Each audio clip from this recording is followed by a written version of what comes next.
umabot sa point na mas mahalaga na sa akin yung intimate connection ko with the Lord. It brought me to a point na I was willing, with full freedom, to let go of the homosexual actions. No? So, like everybody else, no? So yung pag-follow kay Christ starts in the family, no? So yung family talaga is a domestic church. So I grew up, so I was born and raised in a very Catholic family. Yung parents ko, nag-meet nga sila sa parokya. So yun yung kanilang love story. So that's where they met. And then nung lumalaki ako, I didn't have a yaya, no? So hindi naman kami mayaman, parang middle class more or less. Pero yung lola ko, the mother of my mom, was the one who take care of me and my older brother, no? So very religious. So we would go to mass every Sunday. Kapag Holy Week, hindi kami nagbe-beach, no? So we really observe the Holy Week practices. Wow. So we're that type of family. So and then ako personally, I like going to church. I like praying. I like going to rosary. And then I went to an all-boys Catholic school. So nandun naman yung formation. But I think when in that all-boys Catholic school, siguro when I started to discover my sexuality, about parang pre-puberty age, so sa mga grade 4, grade 5, grade 6, so about 10 years old, thereabouts. No? So parang I was siguro recognizing that I have a different attraction. So my boy classmates will start to talk about girls or try to talk about yung crush nilang mga female teachers. But ako parang I don't seem to relate to them. I also, the way I behave is more effeminate than they are. No? So they like, for example, playing basketball. Ako, I don't like playing basketball. Ganun. So, and then so because of that, I tended to gravitate towards other boys who are like me, no? So medyo effeminate, ganyan. And then so nagkaroon ako ng mga Becky Barkada until nung high school, talagang parang kumaga nagdalaga kami, no? Quote and quote, no? So kasi nga parang it's an all boys school environment, so ikaw yung parang kumaga we can flourish, or siguro we can flourish in that environment in the sense na parang we can be the females, no? So parang in a sea of males, and also siguro it's also an parang rebellion against the system, no? So it's trying to kasi ganito yung boys, I am anti-boy, no? So I mean parang more or less ganun, kasi parang when we group ourselves together, we recognize that we're quite different versus the others. And yung grouping na yon, you tend to develop ano ba yung identity natin outside or compared to others, no? So so I remember nung third year high school, lahat kami, no? Parang most of my barkada gusto namin mga beauty queen, no? So maging beauty queen, I mean like typical. It's good to hear that, Edwin, na yung hindi ko alam yung mindset before sa mga sa mga effeminate na boys, na may ganun palang mala rebellion.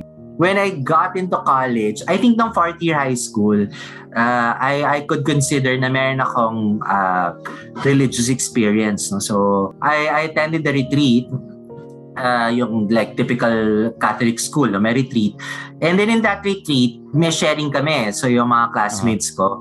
And syempre ako, wala naman akong barkada in my classmates, no? So ang mga barkada ko nasa ibang sections kasi puro nga mga Becky. So when it was my turn to share, in-anticipate ko na they will criticize me for being gay, no? So ang sabi ko, parang inunahan ko na sila, parang please understand na if you find me parang maarte, ganyan, please understand that this is my idea of having fun, parang something like that, no? So akala ko nga they will judge me, they will parang contradict me or criticize me, but I was surprised na my boy classmates, no? So yung mga straight classmates affirmed me or recognized me, no? So yung balik nila sa akin, yung comment nila sa akin is like, oh, even if you're gay, we like you, parang we respect you, we honor you, ganyan. So very affirming words. So from that time on, I started to, kumaga na break yung wall, no? Of course, I have biases na about boys. Ambivalent ako sa kanila. I don't want to have anything to do with them, or crush ko sila, no? So I'm attracted to them, no? So I'm attracted to them, no? So yun. So but from that point on, na-bridge yung gap because they extended to me friendship or they were very affirming to me. Yun, I decided to spend more time with them, no? Aside from my gay barkada. And then several months after that, I had the desire to change. No? So, sabi ko, when I get into college, magpapakalalaki na ako. So, quote-unquote. No? So, and my motivation at the time was for practical reasons. So, please note, no, for the viewers here, this was circa 1990s. No? So, iba pa yung 90s, iba pa yung social milieu at the time, no, when it comes to accepting gay persons. No? So, feeling ko I have talent, I'm intelligent naman. No? So, I don't want na people to judge me because I was gay, I'm gay. No? I want them to recognize first my talents, my abilities, and appraise me because of those, no? Not because I'm gay. No? So I felt na if I act out externally na gay, parang bias na sa akin yung employers or whatever, no? So, or other people. No? So, yeah, I did it for practical reasons. Pero yun na nga, but looking back at that moment, I think yung desire ko for conversion is connected to that retreat, yung religious experience in that retreat. Kasi nga na, for the very first time in my life, I was in 4th year high school, I felt accepted and affirmed by men, no? So, yung mga straight classmates ko. And because of that, parang I became comfortable of who I am, no? So, and also, siguro, they saw in me the person who was much more than my being gay. No? So, ganun. And, so yun, so habang tumatanda, palalim ako ng palalim sa gay lifestyle. No? So, but by God's grace, I don't know, kasi nga, tama, to your point, no? Kasi na-plant na yung seed eh. So, even when I was practicing the gay lifestyle, so the stages yan, ha? So merong suppression, may depression, may resignation, and then may celebration. No? So ganun yung stages ko ng pag-embrace ng gay lifestyle. No? So,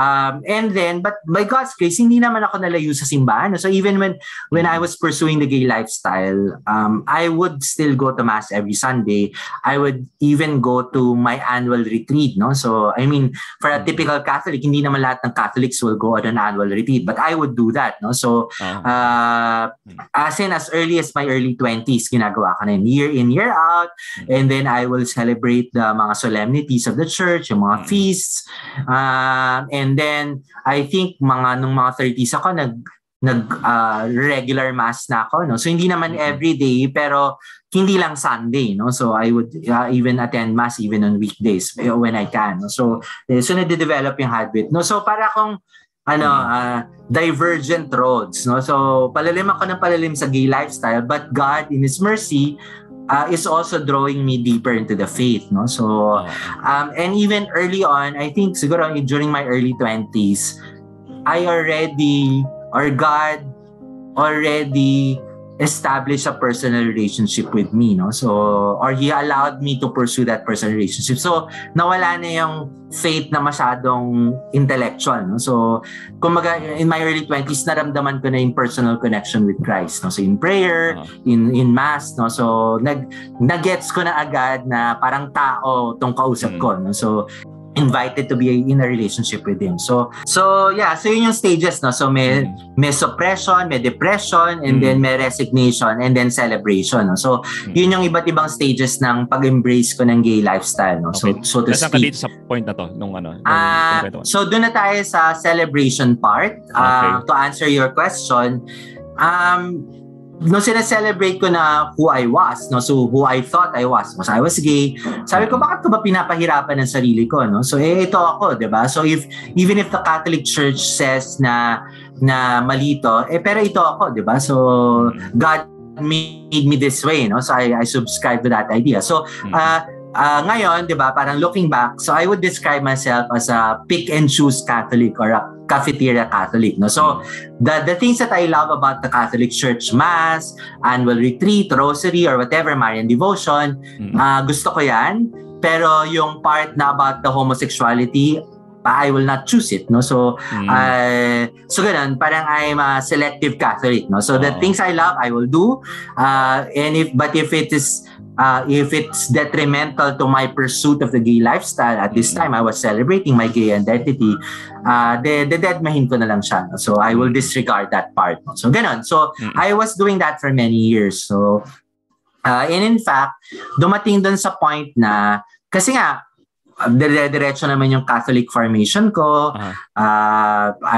Relative to average Catholics, I thought na parang marami naman ako alam sa Catholic faith. Challenge ko talaga yung sarili ko na parang, bakit ba sinasabi ng mga pare na malitong gay lifestyle? No? Because I was enjoying it. I was swimming in both worlds, so to speak. No? So I was having a good life, no? So parang good balanced life, no? So at that time I thought, no? So ginawa ko, bumili ako ng Catechism of the Catholic Church with the goal of proving that what the priests say are wrong, no? So kasi in my own personal experience, because I have a personal relationship with Christ, I go to mass regularly and I'm celebrating my gay identity, deep inside I don't feel naman conflicted, no? So my experience with God is good, no? So very merciful, very loving. How come yung mga pare who are supposed to represent him criticize me for my being gay, no? So hindi ko ma-reconcile yung part na yun. In short, I'm feeling good with my relationship with God. I'm feeling good with this lifestyle. Pero bakit parang kinikriticize nila? Yung decision to disprove the priest by buying the Catechism of the Catholic Church is actually recognizing na yung authority of the catechism, no? So yun pa lang, 'di ba? Kasi because I could do that in many other ways, no? But yung decision making ko was that I think definitely is a grace from God, no? He was leading me to the right sources, so to speak. So yun. So when I read the Catechism of the Catholic Church, siguro yung beauty ng catechism to me is kasi it presents God's plan, no? So I guess siguro for some people it might appear to be too restrictive or too moralistic, but actually if you read through it, kasi nauuna yung overwhelming theme niya is about God's plan of salvation, yung grandness of plan of salvation. And because He has this grand plan, ito yung instructions niya for us, di ba? To make sure na we become part of that, no? So or we own that, no? Or parang we choose to belong to that part of salvation. So yun. So while going through that, no? So I realized na parang tama pala yung sinasabi ng mga pare, no? So tama pala yun, no? So pero intellectual conversion pa lang yun, no? So nagkaroon siya ng sense to me intellectually, but I was experiencing powerful same-sex attractions, no? So and then as I said, meron siyang intellectual conversion pero wala pang conversion of the heart, no? So it made sense to me. It is clear why it is wrong. I suppose for the first time in my adult life, this was about early 30s na recognize ko na tama pala yung simbahan. But by force of habit or by powerful emotions, I continue to pursue the gay lifestyle, no? So ang naging prayer ko na, I remember nung 33 years old ako, pumunta ako sa tomb ni St. John Paul II, no, sa Rome. I was blessed to go to the Vatican ng time na yon. At the tomb of St. John Paul II, I prayed, no? Sabi ko sa kanya, please take away my homosexuality. I think that was the prayer that I made, no? But ang nangyari was so yun, so that was it. And then but I continued to engage in homosexual acts, no? So pero ang nangyayari, I think yung prayer ko rin on personal one-on-one to God is Lord, let me experience your love more, no? So na parang ikaw na lang ipupursue ko, no? So, and I suppose God answered that prayer. So, during this time, no, yung mga early 30s up to 40s, parang God was drawing me more deeply into a relationship with Him. So, yung personal connection ko kay God, I thought was getting to be more and more real, deeper, and also more palpable, no? So, and more pleasurable, more enjoyable, no? More delightful. Na as soon as I commit a homosexual act, these things that I enjoy with my relationship with God, feeling ko napuputol or nawawala or nakakat off.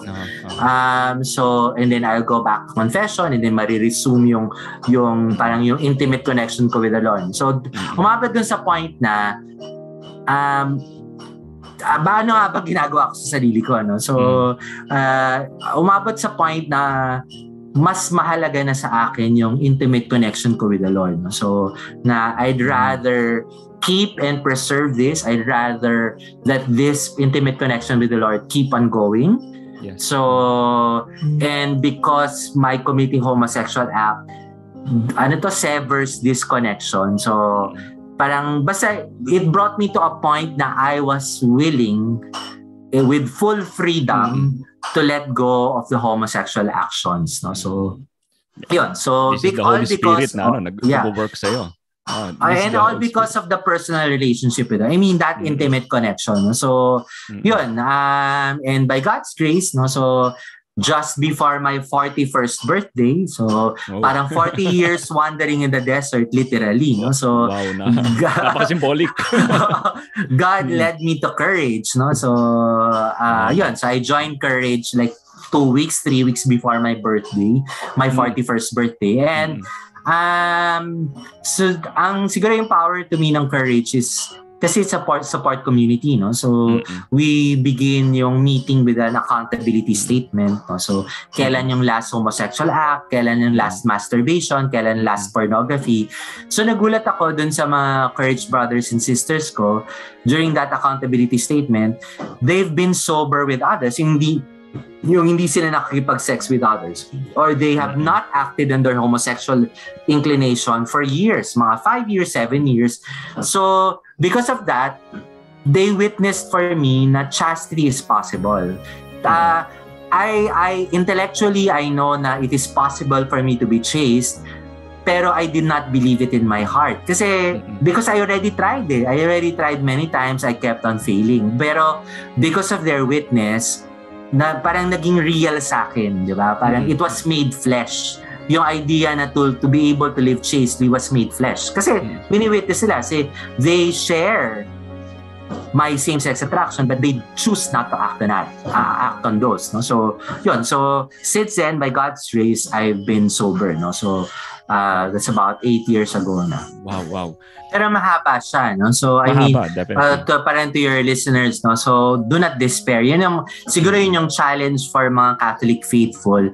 We tend to despair a lot. We tend to, to shame ourselves, no? So, tandaan natin, yung shame is used by the enemy, no? I put a link of the full interview of Edwin Valles in the description of this episode, or you can simply just click this video.